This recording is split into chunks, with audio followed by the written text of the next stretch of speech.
Nee, dit is te intiem.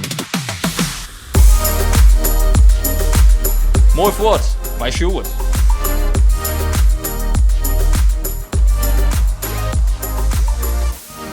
Ik sta hier in Boetenpas op de hippiemarkt en je bent alweer hippies.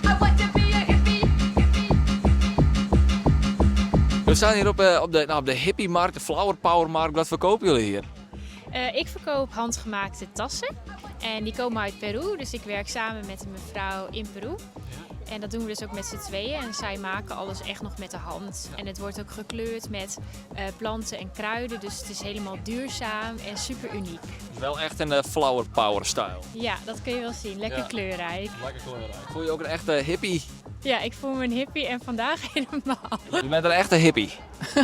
Een oude hippie. Een oude hippie. Een oude hippie. Ja, nee. Ja, ik vind het een hele leuke stijl van leven. Ja. Wat maakt je dan echt een hippie in de levensstijl?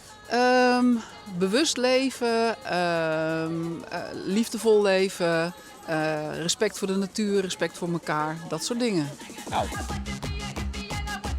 Maar dat ga je alle dagen om? Of? Net alle dagen, maar ik vind het wel leuk, dus ik mag het wel graag dragen. Kleurige jurken erbij, lezen, alles in het thema. Nou, daarom.